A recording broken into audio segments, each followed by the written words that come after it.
भगवते वासुदेवाय. श्लोक 22. अनन्याश्चिन्तयन्तो मां ये जनाः पर्युपासते तेषां नित्याभियुक्तानां योगक्षेमं वहाम्यहम्. शब्दार्थ. जे अनन्य प्रेमी भक्त मज परमेश्वराला निरंतर चिंतन करीत निष्काम भावाने भजतात, त्या नित्य माझे चिंतन करणाऱ्या माणसांचा योगक्षेम मी स्वतः त्यांना प्राप्त करून देतो. भावार्थ. आपल्याला जेव्हा ज्याची गरज आहे ते मिळते, त्याबद्दल आपल्याला काही काम तडजोड करावी लागते, पण अगदी न मागता मनात न आणताही गोष्टी होत असतात. लहान बाळाला जसे भूक लागली, झोप आली, कंटाळा आला हे आईला कळते, तसे आपल्याला काय हवंय आणि ते कसे द्यायचे याची योजना ठरलेली असते. हे जग एका अदृश्य धाग्याने बांधलेले आहे.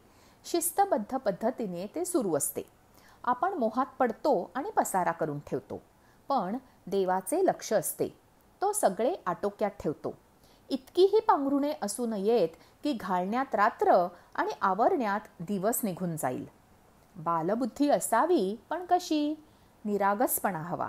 आपलं माणूस कोण ते बाळाला कळतं. आई ओरडली तरी ते आईकडेच झेपावते. कोणी गोड बोललं तरी ते त्याच्याकडे फार रमत नाही. आईला लाडीक हाक मारतं, तिने बघावं म्हणून. काय बिशाद आहे आईची की त्याला जवळ घेणार नाही. तेच एखादं बाळ उगाच कुरकुर करतं, मग आई धपाटा घालते. आपले आणि देवाचे नातेही असेच आहे. तो आपल्याला उपाशी ठेवत नाही आणि फाजील लाडही पुरवत नाही. आपला विश्वास बळकट असेल तर आपण निर्धास्त राहतो, चिंता करत नाही. वरवर आपल्याला प्रतिकूल वाटणाऱ्या गोष्टीत बरेचदा आपले हित असते. संकट आले तरी ठाम उभे राहण्यात खरी भक्ती दिसून येते. खऱ्या भक्ताला माहीत असते की यावर आपण सहज मात करू, कारण आपली भक्ती शक्ती बनून आपल्याबरोबर आहे. जीवनाचा अविभाज्य भाग म्हणून त्याचा स्वीकार करण्यातच शहाणपण आहे. नर्मदा परिक्रमा करणाऱ्यांचे अनुभव वाचून आपण अचंबित होतो. 3-4 महिने कोणत्याही सुविधेशिवाय गुजराण करण्याची, खडतर काट्याकुट्यांच्या वाटेवर चालण्याची, थंडी, ऊन, वारा, पाऊस सहन करण्याची ताकद त्यांना नर्मदा मैयाच्या निस्सीम भक्तीतून मिळते. भक्तीचा तो उत्तम वस्तुपाठ आहे. आपल्या गरजा किती कमी असाव्यात, आपल्यात किती अहंकार आणि दिखावा आहे, हे अशा गोष्टीतून आपण शिकत जातो.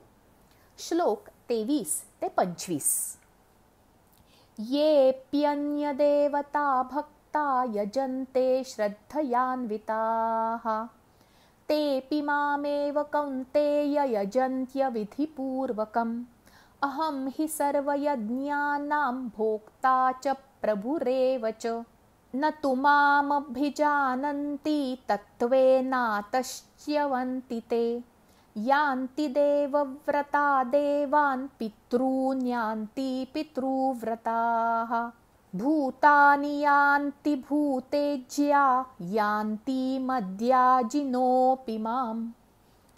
शब्दार्थ.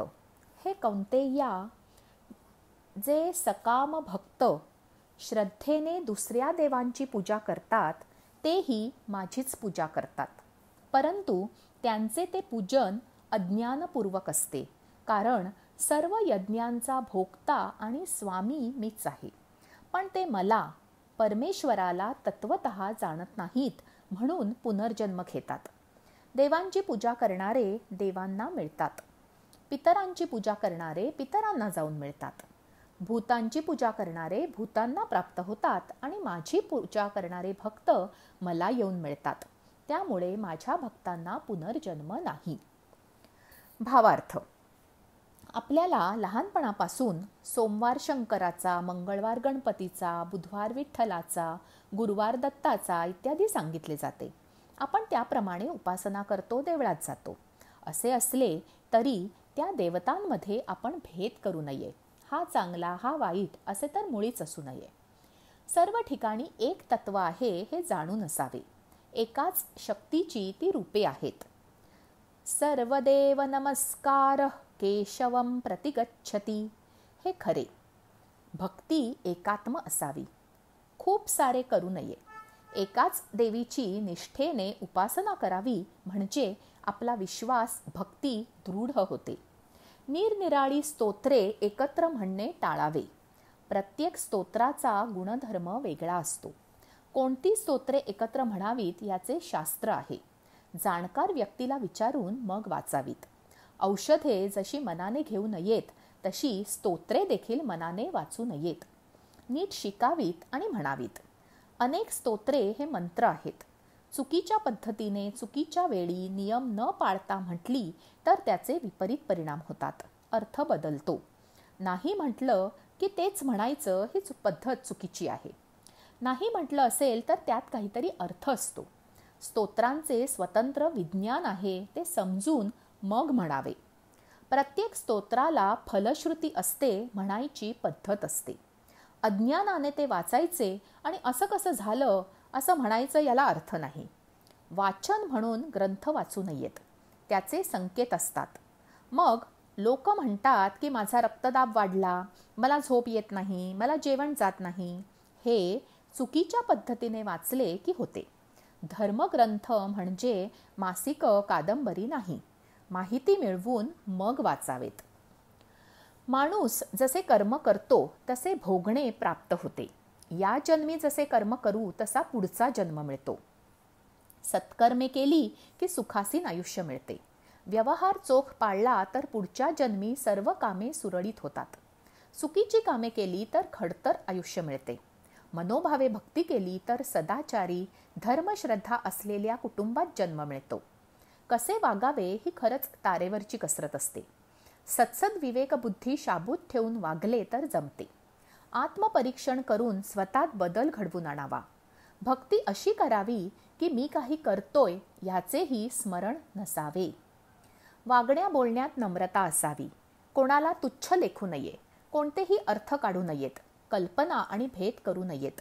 प्रत्येक जण त्याच्या जागी बरोबर असतो. इतकाही अभिमान आणि राग नसावा की समोरच्याला माफ करता येणार नाही. कोणात गुंतू नये आणि तरीही आपलेपणाने वागावे. अलिप्तपणा मनात असावा, वागण्यात नाही. वृक्षवल्ली आम्हा सोयरी म्हणून झाडांनाही जीव आहे, ते आपले आप्त आहेत असे वागावे. आप्तांशी नीट वागलो नाही तर देवाची भक्ती करून उपयोग होईल का? आजचे निरूपण इतकेच. जय श्री कृष्ण.